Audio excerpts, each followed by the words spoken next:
Hey guys, it's Melissa here from melissaoatman.com. Welcome to Awaken Your Inner Awesomeness, a daily podcast devoted to spirituality and self-help. If you're new, I want to welcome you. If you're returning, welcome back.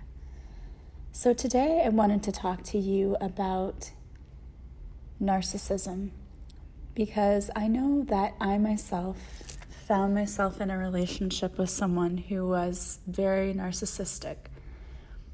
This was, whenever I was younger, and it can be very challenging. And many of you may find yourself in this type of relationship.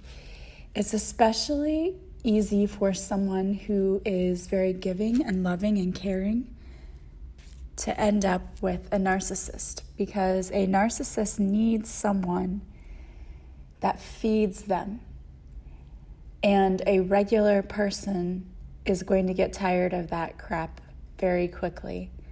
So a person who wants to be kind, wants to be loving, wants to be more giving, and I'm not saying that a normal person isn't those things, but, to the detriment of themselves, like a people pleaser, they tend to gravitate more towards those people because you will put up with that kind of behavior much more than someone who isn't a people pleaser.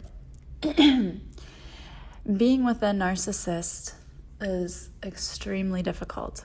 So I thought I would talk about, first of all, what is a narcissist and how would you recognize one? And you may find yourself saying, oh my gosh, that's me, or that's my spouse, or this is the relationship I'm in. And a narcissist can be either a male or a female, but they are more likely to be male. In fact, 75% of narcissists are male. I don't really know why it tends to be a male-dominated trait, but it is. So I'm going to talk about, first of all, what is it? So a narcissist personality disorder is a mental condition in which people have an inflated sense of their own importance, a deep need for excessive attention and admiration. It's often marred with troubled relationships and a lack of empathy for others. But behind this facade of this extremely self-important person lies a very fragile self-esteem. And this person with this fragile self-esteem is very vulnerable to even the slightest bit of criticism. So, what are the signs and symptoms of narcissism? So again, we said that somebody who has a very exaggerated sense of self-importance, they have a sense of entitlement, and they require constant, excessive admiration. They expect to be recognized as superior even without any achievements that would warrant that. They exaggerate achievements and talents. And this one I remember my ex used to say to me all the time, well, I scored a this on the ACT, and my IQ is this, which I really don't believe to this day. And even at the time I was like, I kind of doubt that. Like, if that were true, you wouldn't be where you are right now. They're very preoccupied with fantasies about success, power, brilliance, beauty, or the perfect mate. They believe that they are superior, and they can only associate with equally special people. They may monopolize conversations and belittle or look down on people that they consider to be inferior. And that's another thing too, is I remember my ex making fun of people all the time. They take advantage of others to get what they want. So there's a lot of manipulation and control that goes on. They have an inability or unwillingness to recognize the needs and feelings of others. And that was definitely a trait that he had. He could never see how anything that he said or did could hurt somebody else. And nothing was ever his fault either. Like, it was always someone else's fault. He never did anything wrong. They have the tendency to be envious of others and believe others envy them. They behave in an arrogant manner, coming across as conceitful or boastful or pretentious, and they insist on having the best of everything. And that was another thing too, was like he was always spending money on things we did not need just so that it looked like he had more money, which was really stupid. But, in the mind of the narcissist, he has to have the best of everything. They have trouble accepting criticism. They can be impatient and angry when they don't receive special treatment. And I remember my ex being very mad because when my son was little, he was just learning how to talk, and he had 3 distinct words, one for my ex and one for his grandpa and one for my brother, and they were all a form of the word dada, but they were different syllables. But he got so mad because he was like, he's calling everyone dada, and that wasn't the case at all. It's just he was just learning how to talk. He knew like 3 syllables, but he got so mad about that because it was like they were infringing on his right to be called dad or something. I don't know. It was very silly.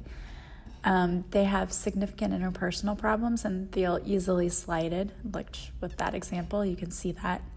They react with rage or contempt, and they try to belittle you to make themselves feel superior. He definitely did that. I can't tell you the names that I've been called and things that I never would have imagined that I would have ever been called in my life and had never been called before or since. I used to get called whenever he was upset.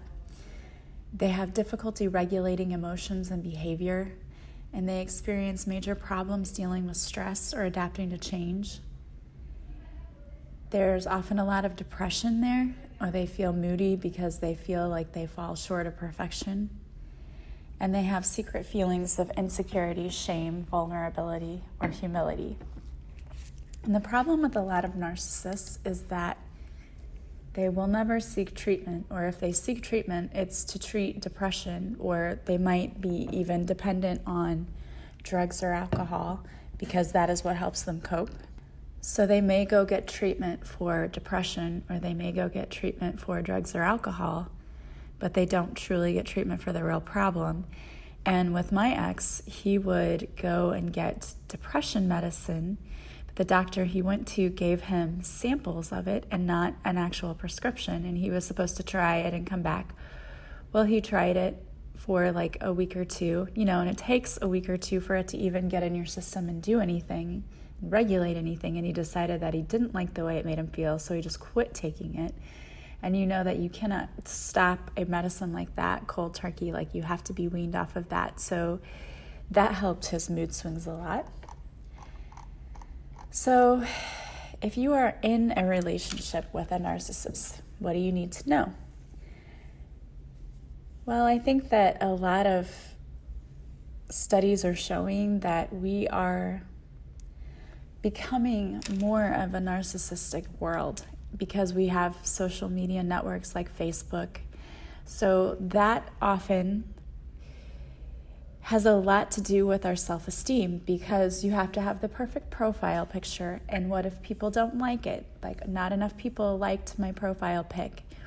That's just normal people. So when you have that narcissism tendency like inflated in there, that just makes it worse. But I think we are creating more people who are going to have narcissistic tendencies because of all of these social media things, because it really does. Even though social media can be a great thing because it allows me to interact with people who don't live close to me, it allows me to interact with my listeners, it can also be used in a bad way. You've seen, I'm sure, if you've been on Instagram, you've seen the posts of just women and men who just like post pictures of themselves after they've been bodybuilding. And not that there's anything wrong with that, but it's definitely,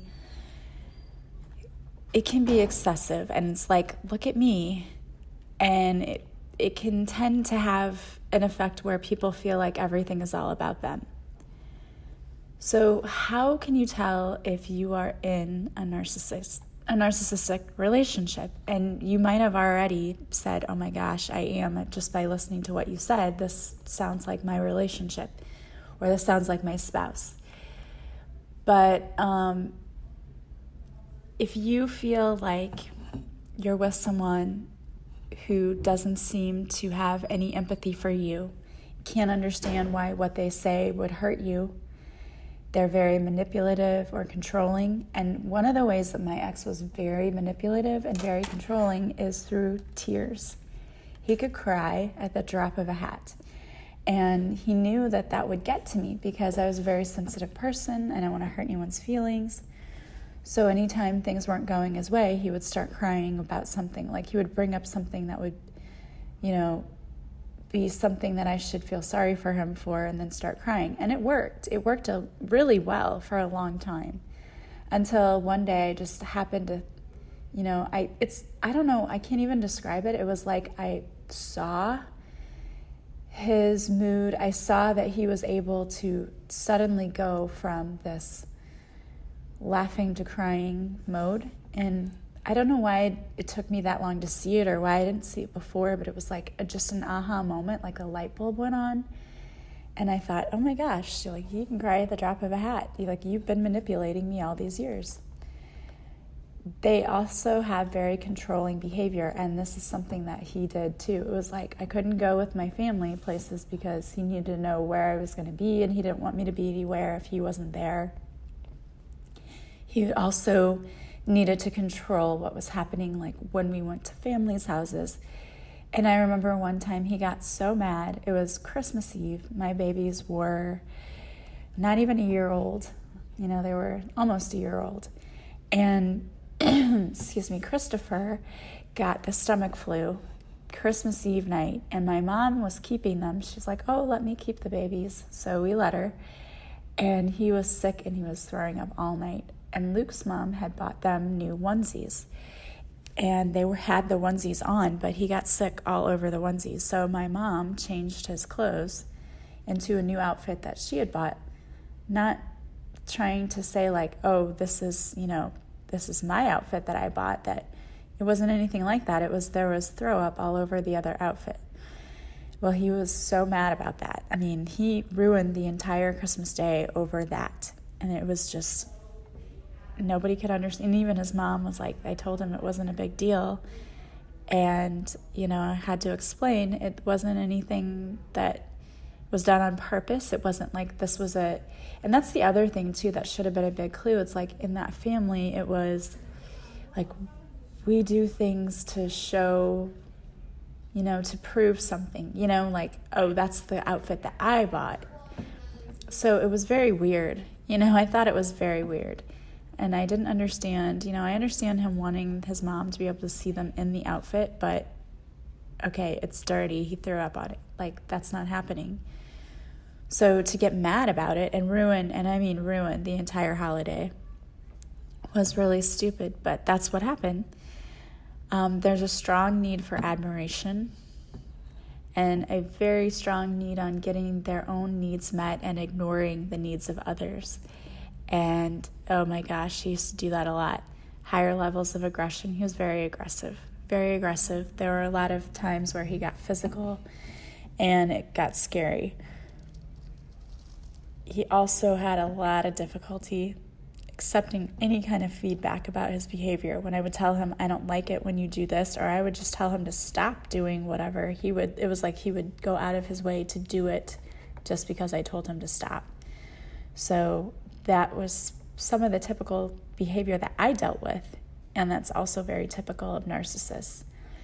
The problem with narcissists is that they often had narcissistic parents who the parents wanted to build them up, to make them look good. They also have very, very fragile egos. So this is always weird because I've said this before, but oftentimes the meanest people in the world are people who hate themselves. They have very, very low self-esteem and fragile egos. And it's due to a lot of things that happened to them as children. And it's sad, but that often comes out that way. And we can feel sorry for people like that, but we don't have to accept their behavior. There are a couple of different types of narcissists. So there's the grandiose narcissism and then vulnerable narcissism.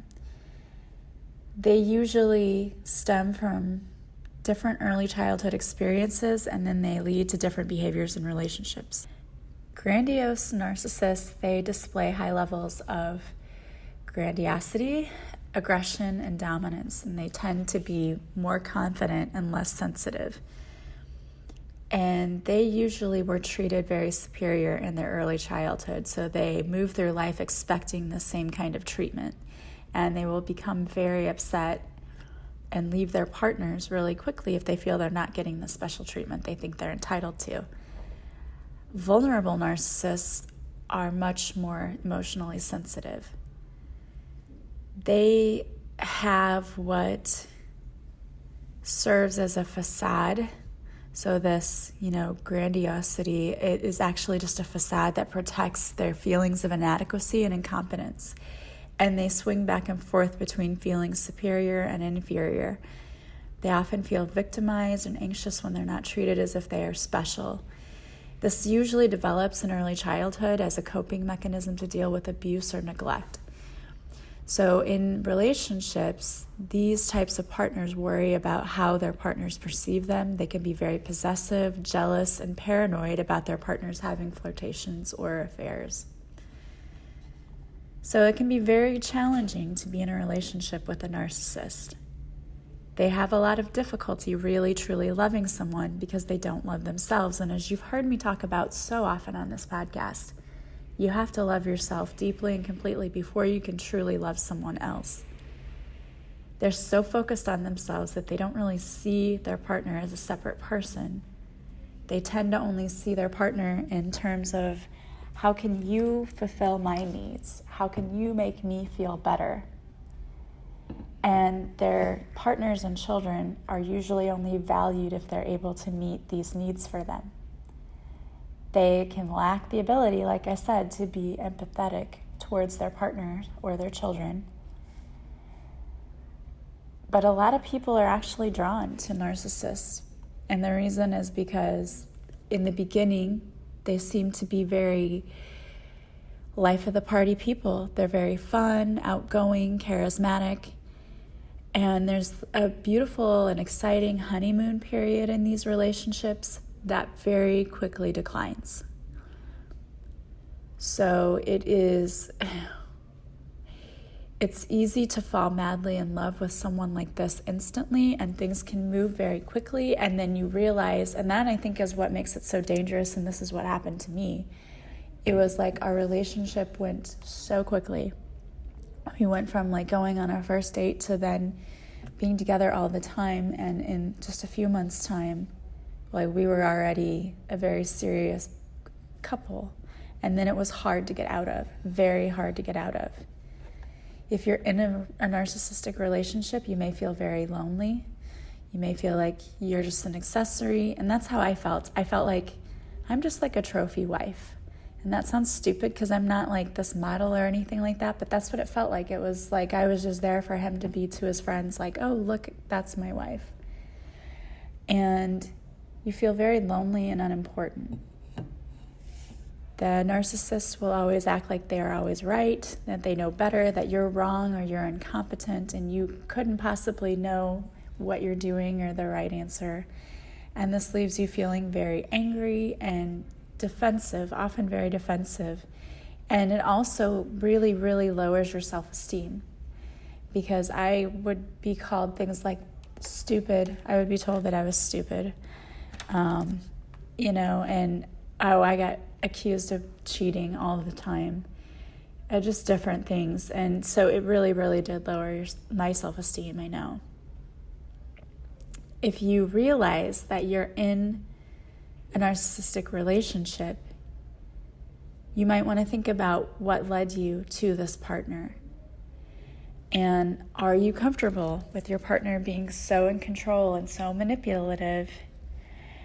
And the thing is that people who end up with narcissists usually have issues with codependency. And I did a whole podcast on codependency, so if you didn't listen to that, go back and listen to that, and you'll hear what codependency really is. But you may have had a parent who needed all of your attention, who demanded your attention, who treated you in the same way. And that's a big part of, I know, why I ended up being with somebody like Luke. It was because of, how I was raised. I felt like when I was growing up, I always kind of had to walk on eggshells at home. And that's I just kind of went from one relationship like that to another. So it's important because you can start changing yourself. You're probably not going to change your partner if they're a narcissist. You're not going to change them unless they see that they need to change and they want to change. But they have to recognize that. And there are treatments out there. The narcissist can overcome narcissism by recognizing and separating from the self-soothing and also self-attacking attitudes, by changing that critical voice inside. And it can be done, but like I said, it's difficult because a lot of narcissists don't see that they have a problem. So you can't go get help if you don't think there's anything you need to get help for. So the best thing is for you to get help for yourself. And in my situation, that meant leaving, which was really hard to do, but I had to do it. And I had to work on myself. I had to rebuild my self-esteem, work on self-love again. And it wasn't easy, and it took a long time. It wasn't one of those things where, I just went to counseling and it was fine. It took a lot of work, and it took a lot of years because there were so many layers to this that I didn't even see. And so it's been the process of uncovering each layer and healing that layer. But it is possible. And I highly recommend that you do that and start by just working on yourself. And if you feel like you're changing yourself, your partner may recognize that and may feel like they do want to work on things, or they may not like it at all, and you may decide that this isn't the right relationship for you. And whatever you choose is perfect for you. Only you can know that. No one else can tell you what to do. You have to be comfortable with that yourself. But I do not regret even one single second leaving that relationship. It was the best thing I ever did. And the only thing that I regret is that I should have kept my children away from that person more than I did. But there's not anything that I can do to change the past and what already happened. It's now starting today from where I am and changing today and tomorrow and what I do in the future. So I hope that was helpful for you guys. I know there's a lot of information out there, but I just really touched on it. I did want to pull a card for you before I left today. So the card I pulled is from the Heart Thoughts deck by Louise Hay. And it is, I always have a choice. I choose to believe that it is easy to change a thought or a pattern. It's my choice to do so. I love that. You do. You have a choice every day as to whether you're going to continue with the same patterns of behavior and you're going to end up getting the same results, or if you're going to change your behavior, thereby changing the results and hopefully seeing better results and living the best life you possibly can. Well, I want to thank you guys so much for being with me. If you enjoy this podcast, please share it with others. Please subscribe. Please leave some reviews from wherever you're listening. If it's iTunes, leave me some stars. If you're listening from other places or iTunes and you want to leave an actual written review, I would love that. I want to thank you so much for those of you who've already done that. You can share my podcast on your social media sites. That's amazing. And thank you to, again, the people who have already done that.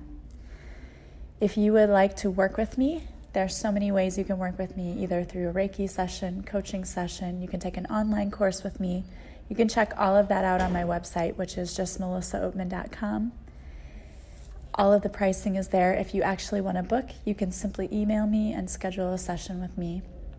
There's so many ways to get a hold of me. You can email me at melissaoatman77@gmail.com, or you can call me or message me on Facebook or Instagram. All of my information is in the description to the podcast, all the ways you can get a hold of me.